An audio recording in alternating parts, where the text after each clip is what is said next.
새 생명 주옵소서. 절 따라 우로를 내려 조목이 무성하니 갈급한 내 심령 위에 성령을 부으소서.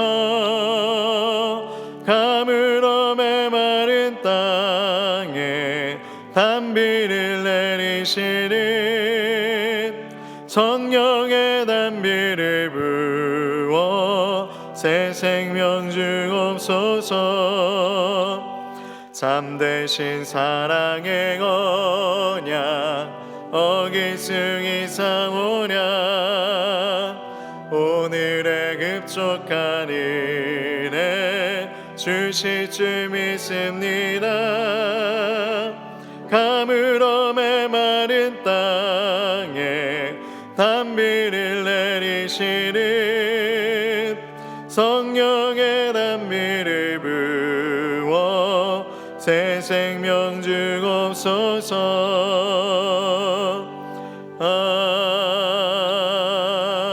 아멘. 오늘에게 주신 하나님의 말씀은 신약성경 갈라디아서 5장의 말씀입니다.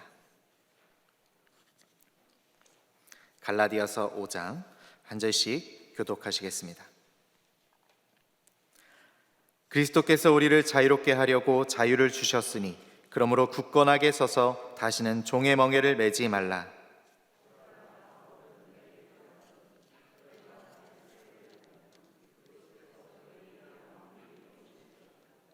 내가 할례를 받는 각 사람에게 다시 증언하노니 그는 율법 전체를 행할 의무를 가진 자라.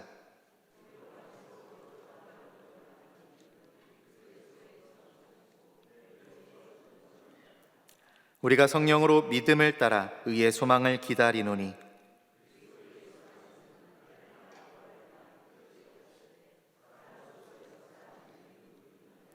너희가 다름질을 잘하더니 누가 너희를 막아 진리를 순종하지 못하게 하더냐.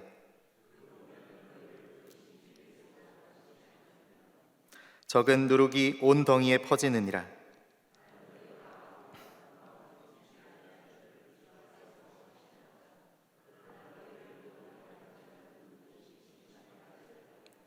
형제들아, 내가 지금까지 할례를 전한다면 어찌하여 지금까지 박해를 받으리요. 그리하였으면 십자가의 걸림돌이 제거되었으리니.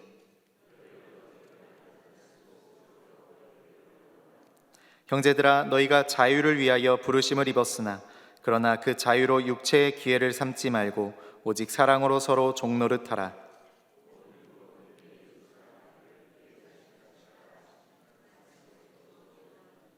만일 서로 물고 먹으면 피차 멸망할까 조심하라.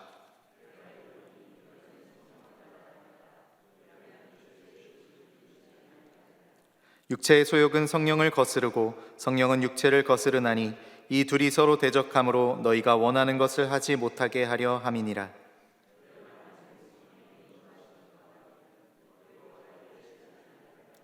육체의 일은 분명하니 곧 음행과 더러운 것과 호색과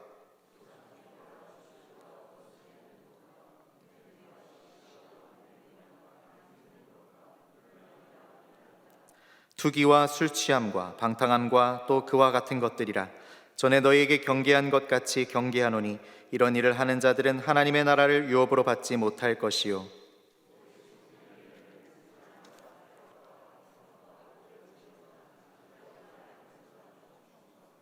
온유와 절제니 이 같은 것을 금지할 법이 없느니라.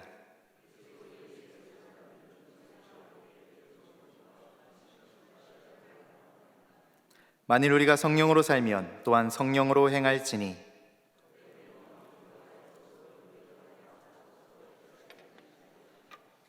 아멘. 오늘도 이 새벽 가운데 함께 말씀 안에 허락하시는 놀라운 은혜를 누리는 시간 될 수 있기를 간절히 바랍니다. 오늘은 갈라디아서 5장의 말씀을 함께 읽었습니다. 오늘 읽으신 5장의 말씀과 이제 6장의 말씀은 지난 시간 앞서 나누었던 3장과 4장에서 다루었던 그 교리적인 어떤 내용들을 갈라디아 교인들의 그 현실 가운데 적용시켜준 것들입니다. 앞서 바울은 유대주의 거짓 교사들의 그 비난과 왜곡에 대해서 복음을 변명하였고, 또 율법과 비교해서 이 복음의 기본 교리들이 그럼 어떠한지, 율법과 어떻게 다른지, 그 복음이 무엇인지를 그 바른 복음에 대하여서 다시 한번 자세히 설명해 준 다음에 이제 그것에 따르는 구체적으로 어떻게 실천해야 할 것인가를 제시해 주고 있는 겁니다. 오늘 본문에서 사도 바울은 본서 전체에, 이 갈라디아서 전체의 중요한 결론을 반복해서 말하며 시작합니다. 우리 1절의 말씀을 다시 한번 함께 읽어보시겠습니다. 본문 1절의 말씀 함께 읽겠습니다. 그리스도께서 우리를 자유롭게 하려고 자유를 주셨으니 그러므로 굳건하게 서서 다시는 종의 멍에를 매지 말라. 아멘. 앞서 4장에서도 이제 성도는 율법 아래 매이지 않은 자유하는 여자의 자녀라고 말한 것에 이어서 이제 그리스도로 말미암은 자유에 대하여서 이야기합니다. 바울의 생각으로는 이 율법을 중심으로 한 어떤 사고방식과 이 그리스도인의 자유라는 이 두 가지는 본질적으로 같이 할 수 없는 거였습니다. 그래서 바울이 말하는 그 자유는 단지 세상적인 것이나 개인 사정에 대한 것이 아니라 오로지 하나님을 섬기는 일과 그분의 그 거룩한 일들에 관한 문제였다는 겁니다. 바울은 본질적으로요, 종의 멍에를 메고 있었던 자들을 향해 자유를 선포하는 겁니다. 특히 영적으로 죄 아래에 놓였던 종의 신분이었던 자들을 향하여 말하는 것이죠. 그리고 바울은요, 로마서에서도 이렇게 고백했습니다. 나는 육신에 속하여 죄 아래에 팔렸도다 말했었죠. 여기서 말하는 이 죄는요, 원죄를 말합니다. 첫사람 아담의 범죄로 말미암아서 모든 인류에게 전가되었던 그 죄를 말하죠. 결국 그 죄의 지배력 때문에 아담의 후손으로 태어난 모든 사람들은 죄 아래에 있게 되었었습니다. 그렇기 때문에 죄 짓는 것 외에는 아무것도 할 수 없었던, 그렇게 죄의 종이 될 수밖에 없었던 자들에게 그 자유가 필요했던 겁니다. 그랬던 자들을 향해서 이 바울이 이 선언을 하고 있는 것이죠. 자유를 선포하고 있는 겁니다. 이 자유는요, 율법을 범한 자가 받게 될 그 저주로부터 얻게 되는 그 구원을 말하는 것이죠. 그래서 바울은 앞서 갈라디아 3장에서도 그리스도께서 우리를 위하여 저주를 받은 바 되사 율법의 저주에서 우리를 속량하셨으니 이야기했습니다. 그리스도의 그 속죄의 사역, 이것은 우리로 율법의 멍에로부터 벗어나게 해주었고 복음 아래에서 그 자유함을 얻게 해주었습니다.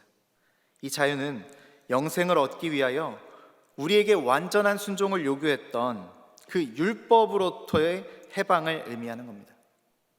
우리가 원래는요, 율법의 요구에 의하면 율법을 완전히 따라야만 자유로울 수 있다, 그래야 구원받을 수 있다 했었지만 그 요구로부터, 그 강박으로부터, 그 강제로부터 해방됨을 의미하는 것이죠. 우리의 구세주이신 예수 그리스도께서 우리를 대신하셔서 그 율법의 그 모든 요구들을 다 이루셨기 때문입니다. 성취하신 것이죠. 그렇게 율법을 성취하신 그리스도의 그 의는 그것으로 말미암아 우리를 구원하시는 그 근거가 되어 주었습니다. 그래서 하나님과 우리 사이는 예수 그리스도의 그 구원으로 말미암아 화평을 이룰 수 있게 된 것이죠. 그렇기 때문에 우리는 그 율법을 행함으로써가 아니라 그리스도께서 주신 자유 때문에 의롭다함을, 구원을 얻을 수 있었다라는 것입니다. 우리의 본성에 있었던 죄는요, 그래서 우리를 계속해서 죄 가운데 죄의 종로를 살게 했던 그 죄는 하나님과 우리 사이를 장벽으로서 막아서 우리가 아무리 하나님을 찾더라도 부르짖더라도 하나님의 음성을 들을 수 없게 했었습니다. 하지만 이제 허락해 주신 그 자유를 통해서 이제 그리스도 이름으로 하나님께 나아갈 수 있게 되었다는 사실이죠. 그래서 이 자유는 그리스도의 은혜로 말미암아 하나님의 백성들에게 주어진 것을 말합니다. 1절에서 그리스도께서 우리로 자유롭게 하려고 하는 말씀 속에서 우리에게 이 자유를 주신 분이 그 예수 그리스도시다라는 것이 너무 분명하게 나타나고 있는 겁니다. 예수님께서도요, 이미 스스로 그 자신을 향하여서, 자신에 대하여서 말씀하신 바가 있습니다. 요한복음 8장 36절에 보면 그러므로 아들이 너희를 자유롭게 하면 너희가 참으로 자유로우리라 말씀하셨었습니다. 그리스도께서는 그의 그 십자가의 공로로 말미암아서 죽음에서 승리를 얻으셨습니다. 그리고 그것으로 인하여 모든 죄의 능력을 제거하셨고 거기에 더하여서 우리가 자녀 되었음을 보증해 주신 겁니다. 이것이 십자가 위에서 일어난 놀라운 역사인 것이죠. 이제 우리는 지긋지긋했던 그 죄의 종노릇했던 그런 자리에서 벗어나서 영광스러운 주님의 자녀가 될 수 있게 된 것입니다. 그렇기 때문에 그리스도 외에는 그 죄로부터 우리를 구원할 자가 아무도 없다라는 겁니다. 바울이 그래서 이야기하는 겁니다. 갈라디아인들에게 다시는 종의 멍에를 매지 말아라. 그렇게 너희가 다시 그 종의 멍에를 맨다라면 그것은 곧 너희에게 자유를 주신 그 그리스도를 모욕하는 일이다. 이렇게 강조하며 그들을 권면하고 있는 것이죠. 이처럼 그리스도인의 자유는 율법 아래 요구받았던 그 율법의 그 정죄함, 그 율법의 강제, 그 속박으로 인하여서 우리가 억눌릴 수밖에 없었던 그 모든 것에서 벗어나는 것을 말합니다. 그러므로 다시는 그 속박 아래 일부러 들어갈 필요가 없다라는 것이죠. 또한 사람의 전통으로서 그 전통으로부터 그리스도의 자유로운 양심을 얽매이게 할 필요가 없게 된 것입니다. 바울이 그래서 굳건하게 서서 종의 멍에를 매지 말라라고 한 것은요, 율법을 요구하는 그 대적자들에 대하여서 너희가 끝까지 용기를 가지고 대적하고 오로지 너희가 받은 그 그리스도를 향한 그 자유를 지키는 데 있어서 충성을 다해라 라고 말하고 있는 겁니다. 거기에 하나님의 그 은혜와 그 뜻하심이 있고 그리스도의 그 희생과 그 성령의 보증과 놀라운 역사가 풍부하게 함께 새겨져 있기 때문인 것이죠. 우리 성도들은 구원의 복음 아래에서 자유함을 얻은 자들인 줄로 믿습니다. 이 참된 자유를 힘써 지키고 또한 누리며 이 자녀된 삶을 온전히 살아가는 저와 여러분 모두 될 수 있기를 간절히 소원합니다. 이렇게 바울은 갈라디아 성도들을 향해서 그리스도인으로서 자유할 것을 강조하면서 율법과 죄의 종노릇하고 있었던, 다시금 자기 자신을 율법의 요구 아래 밀어놓고 있었던 그 갈라디아 성도들에게 꼭 필요하고 시급했던 문제에 대해서 강하게 권면하고 있습니다. 그런데 이렇게 자유를 강조하는 것에 대한 부작용 또한 염두에 두며 그 권면을 이어가죠. 즉 그리스도 안에서 얻은 이 자유함, 이 자유하라 하니까 그로 인해 생길 수 있는 그 부작용들, 그 육체적 방종에 대하여서도 경계하고 있는 겁니다. 그래서 너희가 얻은 그 자유함을 너희의 방종의 기회로 삼지 말 것을 권고합니다. 그래서 본장 가운데 5장에서 바울은 두 가지를 강조하여 얘기하죠. 먼저 첫 번째는요, 13절에 나오고 있습니다. 본문 13절의 말씀을 같이 함께 읽어보시겠습니다. 본문 13절의 말씀 함께 읽겠습니다. 형제들아, 너희가 자유를 위하여 부르심을 입었으나 그러나 그 자유로 육체의 기회를 삼지 말고 오직 사랑으로 서로 종노릇하라. 아멘. 자유를 위해 부르심을 입었음을 상기시키던 이 바울이요, 그 자유와는 좀 상반되는 말을 다시금 하고 있는 겁니다. 갈라디아 성도들을 향해서 너희는 자유를 위해서 부르심을 입었다라고 분명하게 다시 얘기하면서 그럼에도 불구하고 사랑으로 서로 종노릇해라 말하고 있습니다. 이것이 율법을 온전히 이루는 일이라는 겁니다. 오직 믿음으로 하나님의 의를 얻는다라는 이 바울의 주장은요, 사실 반대로 생각해 보면 율법으로 의를 얻는다라고 말했던 그 유대주의자들의 그 주장을 정면으로 반박하는 일이었습니다. 이 유대주의자들 입장에서 보면요, 이 그리스도의 복음, 바울이 얘기하는 이 복음은요, 자신들이 그렇게 굳건하게 믿어왔던 율법 신앙에 근거한 그런 윤리적인 규범들을 손상시키지 않을까 하는 두려움이 있었을 수 있습니다. 자신들은 그래서 이렇게 윤리적으로 바른 것들을 잘 지키며 살려 노력해 왔는데 자꾸 자유하라고 말하라는 저 바울의 이야기가 이 모든 규범들 역시도 해치지 않을까 하는 그런 염려도 있었다라는 것이죠. 이런 이유로서 바울은 그리스도의 복음만으로도 그것이 충분하다라고 주장하고 있는 겁니다. 윤리의 생활의 필요성을 강조하면서 그것이 복음과 어떤 관계 가운데 있는 것인지를 다시 지적하며 이야기해 주는 것이죠.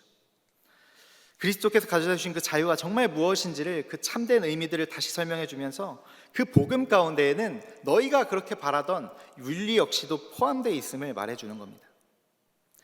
이것은 거짓 선생들의 말했던 그 속박과 아주 분명히 대조를 이루는 영역 부분입니다. 혼란을 가져다 준 유대주의자들에 비해서 그리스도는 자유를 가져다 주었고 자유를 위해 우리를 부르셨다는 겁니다. 성령을 통한 하나님의 능력의 말씀으로 성도들은 율법의 포로에서 이 자유로 이끌림을 받았습니다. 그런데 이 주께서 주신 이 자유는 제한이 있는 자유입니다. 이 자유가 우리의 방종, 곧 죄된 인간의 어떤 우리의 본성이나 우리의 어떤 충동을 위한 기회가 되어서는 안 된다라고 말하고 있는 겁니다. 사실 우리 인간의 육체는요, 우리의 본성은 우리 욕구대로 행하기 위한 그런 자유를 더 원하고 있습니다. 하지만 그리스도께서는 그런 자유를 위해서 성도들을 부르신 것은 아니라고 이야기하는 것이죠. 그래서 바울은요, 곧바로 종노릇하라 라고 다시 이야기하는 겁니다. 즉 서로 섬기는 생활을 요구하고 있는 겁니다. 서로를 유익하게 하는 생활을 요구하고 있는 것이죠. 그리스도께서 그들을 자유롭게 하셨기 때문에 그들은 이제 사랑으로 섬겨야 한다 말하고 있는 겁니다. 대부분의 사람들은 율법을 지키는 것이 하나님의 명령이기 때문에 또는 우리에게 지어진 의무이기 때문이라고 생각하곤 합니다. 그러나 성도가 율법을 지키는 것은 의무 때문이 아니라 사랑 때문이라고 말씀하고 있는 겁니다. 그래서 14절에 이렇게 말씀하십니다. 14절의 말씀도 우리 함께 읽어보시겠습니다. 본문 14절의 말씀 함께 읽겠습니다. 온 율법은 내 이웃 사랑하기를 내 자신같이 하라 하신 한 말씀에서 이루어졌나니. 아멘. 바울은 여기서 갈라디아 사람들의 그 마음에 그 율법을 호소함으로써 사랑의 계명을 의무로서 지우고 있습니다. 바울에게도 여전히 율법은요, 유효하고 하나님의 뜻을 표현해주는 긍정적인 것이었습니다. 그럼에도 불구하고 그는 구체적이고도 역사적인 형태의 어떤 율법의 성도들을 묶어두지 않고 온 율법의 요약이며 완성인 이 사랑이라는 형태로서 율법을 다시금 제시해주고 있는 것이죠. 이미 레위기서에서 내 이웃을 사랑하기를 내 자신과 같이 사랑하라 했던 이 율법의 요약, 이것을 다시 언급하며 예수님께서도 가르쳐 주셨던 하나님을 사랑하는 명령과 함께 가장 큰 명으로 얘기하셨던 내 이웃을 사랑하라, 이 말씀을 다시금 상기시켜 주고 있는 겁니다. 여기서 이 바울의 목적은요, 율법이 성도들 가운데 그 원래 가지고 있었던 긍정적인 효과들을 다시금 분명하게 갖게 하는 거였습니다. 단지 율법에 얽매여서 다시금 죄의 종로로 타는 그 죄인의 자리로 돌아가게 하는 것이 아니라 율법으로 말미암아 율법이 요구하였던 하나님과 관계를 온전히 하기 위하였던 그런 온전한 요구들을 다시금 그 효과를 발휘하게 하는 것이 바울의 목적이었다는 겁니다. 그리고 행위를 통해서 인간이 스스로 주장한 것과는 구별되는 그 다른 그리스도께서 가져다 주신 그 구원, 그 율법의 완성을 거기에 결부시키고 있는 겁니다. 율법의 완성이라고 할 수 있는 이 사랑에 대해서 그래서 이야기해 주고 있는 것이죠. 그래서 사도 바울은 한편으로는 율법으로부터의 자유를 선포하면서도 또 한편으로는 율법의 그 완성으로서의 사랑을 동시에 요구하고 있는 겁니다. 이것이 하나님의 요구라고 말하고 있는 것이죠. 율법은 그런 하나님의 요구를 성취할 수 없기 때문에 하나님의 뜻을 성취하는 그 근거를 그리스도 안에서 얻을 수 있는, 그리스도 안에서 우리의 허락하신 그 믿음으로 그것을 요구할 수 있는 바를 다 채울 수 있다라고, 성취할 수 있다라고 이야기하고 있는 겁니다. 그리스도께서 가르쳐 주신 구원에 근거하여서 이 사실을 설파하고 있는 것이죠. 온 율법은 내 이웃 사랑하기를 내 자신과 같이 하라 하신 한 말씀에서 이루어졌나니, 여기서 말하는 내 이웃은요, 우리가 접하고 있는 모든 사람들을 의미합니다. 내 자신과 같이, 이것은요 나의 몸인 것처럼 지극하게 하라라는 의미이죠. 사람이 그 자기 자신을 정말로 사랑할 때처럼 즉시 그리고 주저함 없이 이웃을 사랑해야 한다라는 겁니다. 바울이 이것과 관련해서 하나님에 대한 사랑을 이웃에 대한 사랑의 원천이자 기본 조건이다 말하고 있는 겁니다. 우리가 하나님을 사랑하면 사랑할수록 하나님께서도 사랑하신 그 이웃에 대한 사랑 역시도 커져가는 것이 자연스러운 일이다 말하고 있는 것이죠. 사랑하는 여러분, 우리 성도는 자유를 위하여 부름을 받은 자들입니다. 또한 서로에게 사랑으로 종노릇하는 자유자로 부름받았다는 것을 기억해야 한다는 것입니다. 사랑하기 위한 자유로 부름받은 자로서 오늘 하루도 그 사랑하기에 힘쓰시는 저 여러분 되시길 간절히 바랍니다. 바울이 또 이어서 이야기하는 두 번째는요, 성령을 따라 행하라는 겁니다. 본문 16절의 말씀 한 번 더 같이 읽어보시겠습니다. 16절의 말씀 함께 읽겠습니다. 내가 이르노니 너희는 성령을 따라 행하라. 그리하면 육체의 욕심을 이루지 아니하리라. 아멘. 바울은 이 그리스도인의 자유를 유지해가는 것에 있어서 성령을 여러 차례 강조했습니다. 그 이유는 이 성령이 그렇게 극복하길 원했던 율법주의에 대한 극복을 도와줄 뿐만이 아니라 자유를 얘기했더니 방종하려고 했던 그 육체의 그런 방종을 향한 욕심 또한 잡아주는 능력이기 때문입니다. 율법과 우리 육체의 욕심, 이 두 가지의 균형 사이에서 그 말씀하셨던 율법과 자유 사이의 그 균형을 성령님으로 잡아가야 한다라고 말하고 있는 겁니다. 실제로 그의 삶이 그랬죠. 그리스도께서 그를 구원해 주신 이에 그리스도께 그 자신의 삶을 온전히 헌신했던 이 바울의 삶의 모습은 이 성령의 임재하심과 그 역사하심에 의해서 전적으로 좌지우지되는 삶이었습니다. 우리에겐 영의 일이 있고요, 육체의 일이 있습니다. 바울 사도는 그것에 대해서 구분하여서 본문이 뒤이어서 계속해서 성령에 대해서 설명합니다. 성령의 열매에 대해서 말하면서 그렇게 성령이 행하는 일이 인간 자신이 할 수 있는 것이 아니라는 것을 명백하게 나타내 주죠. 열매는요, 스스로 어떤 노력을 해서 만들 수 있는 것이 아니라 어떤 결과물이라는 것을 보여주며, 우리가 나타낼 수 있는 그 열매들은요, 곧 성령의 원리로서만 맺어질 수 있다는 것을 분명하게 보여줍니다. 이 성령의 열매는 성령으로 사는 사람들에게 주시는 은사를 말합니다. 그 모든 것에서 그 열매를 많이 맺어야 하는 책임들이 우리에게는 있다라는 겁니다. 이것이 성령을 따라 행하라, 이것이 우리가 따라가야 하는, 그래서 우리에게 요구하시는 하나님의 요구라는 것을 우리는 기억해야 하겠습니다. 이 말은요, 곧 우리 안에 오늘 본문에 제시되고 있는 그 열매들을 맺어가야 한다 말을 하는 것이죠. 여기서 말하는 사랑부터 시작되어진 열매들은요, 한결같이 다른 사랑을 향한 관심이고요, 곧 이웃을 향한 사랑을 근거로 한 열매의 모습들을 보여줍니다. 그래서 이것을 보면 성령 열매는 나를 중심으로 한 그런 어떤 생각과 스스로를 의롭게 여기며 자신의 힘만을 의지하는 어떤 죄악된 영향에서 벗어나서 자기를 비움으로써 채워지는 것들이라는 것을 보여주고 있습니다. 나를 내어놓으면서 나를 비워냄으로써 비로소 채워지는 것들이 이 성령의 열매들이라는 것을 보여주는 것이죠. 이러한 방식을 따르는 삶이 남에게 유익을 끼치는 삶이고, 그 자신의 속에서 하나님이 일하시게 하시는, 성령님이 온전히 역사하실 수 있게 하는 삶의 모습임을 보여주는 것이죠. 그것이 곧 성령으로 행하는 자의 삶이라는 것입니다. 말씀 정리합니다. 우리 모든 성도들은요, 육체의 소욕을 따르기보다 영의 일을 생각하며 우리 안에 거하시는 성령의 인도를 받아 살아가는 사람들입니다. 그래서 우리 모든 성도들은요, 성도라고 한다면 성령을 행하는 사람들이며 성령으로 행해야 할 사람이고 성령의 열매들을 맺어 가야 하는 사람들인 것이죠. 사랑하는 여러분, 오늘 말씀 가운데 우리 안에 맺혀져 가 있는, 우리가 또 맺어 가야 할 그 성령들을 기억하며 간구하며 나아갈 수 있기를 바랍니다. 오늘 하루 살아가는 우리 삶에도요, 우리가 맺어 가야 할 그 사랑의 열매들이 우리 삶의 모습을 통하여 충분히 드러나고 맺어지고, 또 그로 인하여서 그 아름다운 영향력들이 우리 이웃들 가운데, 내가 사랑하는 이들 가운데 흘러갈 수 있기를 간절히 소원합니다.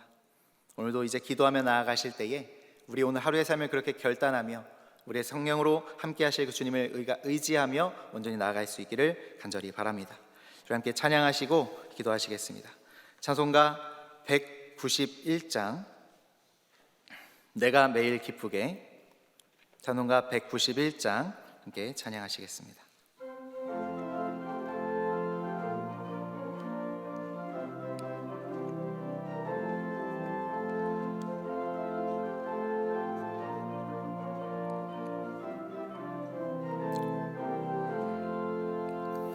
내가 맹이 기쁘게 순례의 길 행함은 주의 팔이 나를 안보함이요 내가 주의 큰 복을 받는 참된 비결은 주의 영이 함께함이라 성령이 계시네 할렐루야 함께하시네 좁은 길을 걸으며 밤낮 기뻐하는 것 주의 영이 함께함이라